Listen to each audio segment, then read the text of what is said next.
In this video, I'm going to show you how to quickly fix your trailer running lights on an F-250. This is 2017, so I think this works for a range of models, and may also work for the F-150, and of course for all the other Super Duty iterations. Basically what's happening is I'm about to leave on a trip. I noticed the running lights weren't working, and I'm going to be driving at least the first leg at night, so I definitely want the running lights to be working, and I needed to come up with something quick. Now I did a Google search and found out what the issue was. It's basically the computer for the trailer. I don't know, the towing package. I don't know if it includes the brakes as well, but at least it's for the lights. Trying to rack my brain how I can fix it quickly. I couldn't take it to a dealership, so it requires replacing the computer and then reprogramming it. I don't have that option. I looked at possibly getting a used unit. There's nothing readily available that I could do quickly. So I decided what I could do is I could actually wire them up directly into one of my auxiliary switches. So I'm going to show you how to do that. That's why I call it like a temporary fix. It definitely works. It's not necessarily ideal. You could become a permanent fix if you like, but I do plan on making it an actual permanent fix. So if you want to see that in the future, please subscribe to the channel and you'll see my actual permanent fix in the not too distant future. If you like the video, please give me a thumbs up. Check out some of my other videos too. I'd appreciate it, and subscribe. It helps support the channel. So what I'll do is I'll kind of get into it now, just showing you how I did it, and then at the end I'll kind of give a little bit more background. So you should still take the time to check, at the plug to see if you have right power. The nice thing with these new covers, they do list, which each connector goes to. So I'm looking at running lamps. So this is the top left one here. If you have it on the bumper, this is going to be upside down, relatively speaking. So taking a multimeter, you can touch off of that connector, ground it. Usually I just ground it on this nut right here. We can check voltage. Let's see here. Yep, this thing is ancient. Voltage DC. I don't think I can do this one-handed.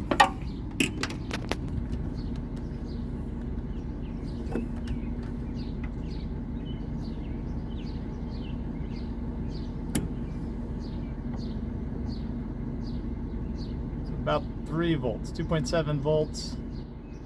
Varies depending on how good of a connection I get. If I kind of twist the ground, I get 3.4. All right, so that's an issue. So the next step is to go underneath here, and this box right there is the trailer light control module. The one for the rear brakes, or the rear running lights, is off of this plug. So it's the top one of the 3. There's a brown wire right here, and you'll do the same thing. You can bring your probe in from the back and then touch off on some sort of ground, some sort of metal thing, like all of this will work here, to check voltage. So that will eliminate a wiring issue. The fact that you're getting voltage at the back probably means the wires are intact, so I wouldn't expect that to be an issue, especially on a newer truck. But let's give it a check. Check. All right, so jab the probe in, ground off there. Let's see what the multimeter says. 3.4 volts. All right, so that's an issue.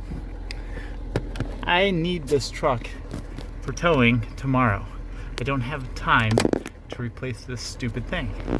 So what I'm gonna do is I'm going to unplug this, cut the brown wire, hook it up to my auxiliary 2 power switch. Hook it up to auxiliary 2. Auxiliary 1's already being used for reverse lights. So I'm gonna hook it up to auxiliary 2 so I have running lights at night, because I'll be driving at night definitely, and possibly in inclement weather. All right, go into the handy dandy owner's manual, page 569 for this 2017 auxiliary 2. It's a violet with orange trace 25 amp switch. All right, so that's the wire I need to grab. So now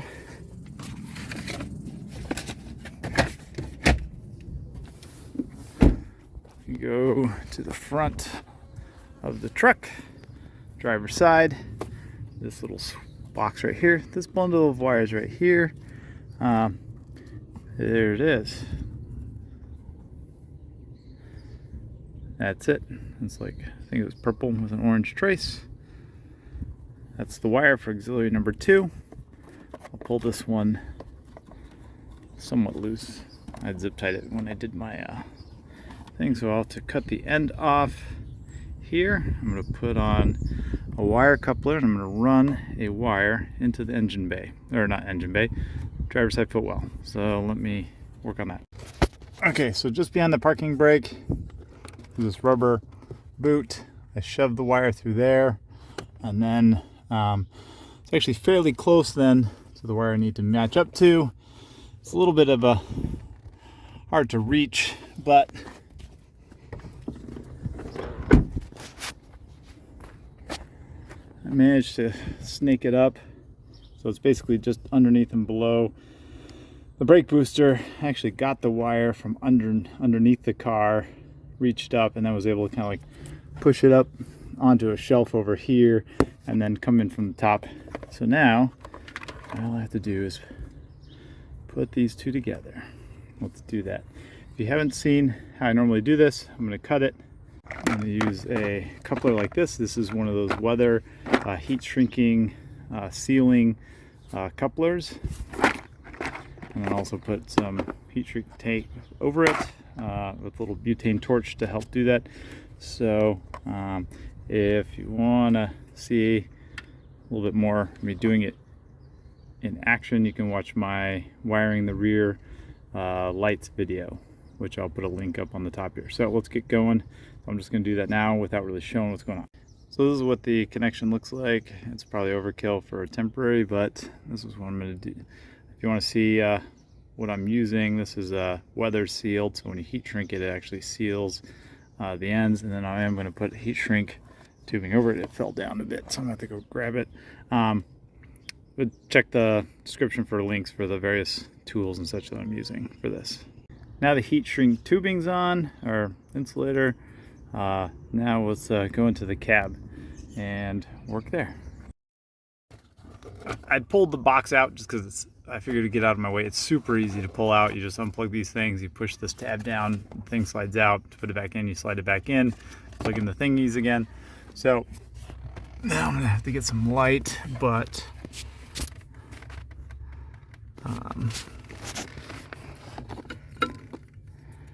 here's the wire up here. So now I'm just going to cut back some of the insulation, give myself some access.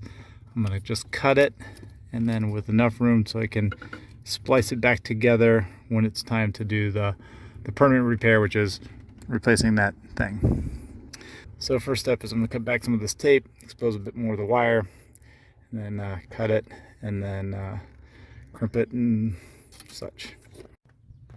All right, now I have the wire spliced in. Why did I cut it? Well, I could have tapped into this wire, but my fear was that I was going to feed 12 volts back into the computer backwards, and that might fry it more. So I opted to instead cut the wire and then crimp it onto, you know, my lead for the auxiliary. So basically, and I didn't shrink wrap it. And the reason I didn't heat shrink this is because I want to be able to cut it here again and save as much of the wire as possible, so that when I go to repair this, I have, you know, as much wire available. So now all I have to do is hook everything back up and really just test it. So let's see what happens. All right, so the easiest way to test it, come back here, multimeter, let's give it a whirl, have the auxiliary on, and let's see what happens.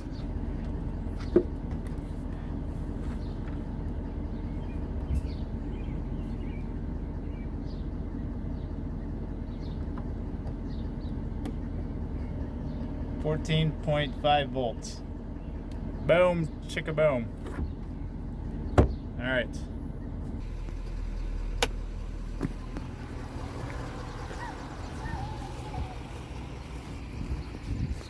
Hard to tell. That light's on. And that light's on. It's my daughter barking in the background. All right, so I hope you found that useful. So just to get into a little bit more detail about the computer and such, one thing I was thinking for a permanent fix was to try to find a used unit maybe out of a truck, so like a salvage truck, and buying a replacement unit to kind of circumvent that, taking it to the dealer and having them reprogram it. The only reason I don't want to take it to a dealer, well, one, it's going to be more expensive.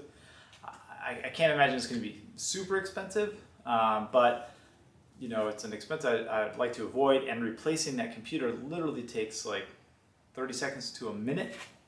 Like, it's just undo the three wire harnesses, clip, pull it out, put the new one in, clip it back in. You know, it seems kind of ridiculous to have to take it to a Ford dealer. The other thing is it's just super inconvenient to take it to the Ford dealership. You know, like I use the truck. You know, I work during the days, so you know, getting to the dealer and getting it fixed is not convenient. So that is one thing I'm going to try to do. If you want to see that in a future video, you know, like I said earlier, subscribe.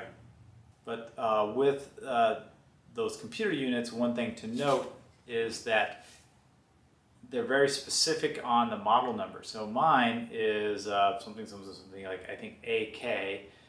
So you can find an AJ.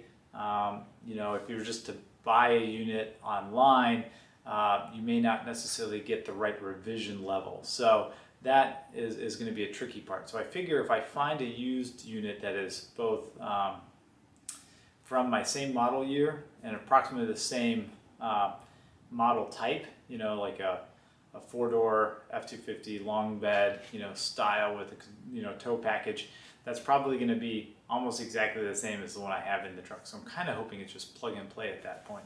But it's really important to keep an eye on what that number is. And you can easily go into your truck, pull it out and take a look, take a picture of it. And then if you go to a salvage yard or something like that, you can then quickly verify if at least it's the exact same part number, model number as yours. So I think that's going to be kind of the tricky part. The other thing that kind of sucks is that they range in price between $40 to $130. If I could find a unit like a pick and pull that has like a newer model vehicles, that would be an ideal situation where I can just go in, check real quick, and then if it doesn't work, it's not what I'm looking for. Searching on, there's a website I'll link down below, car.parts.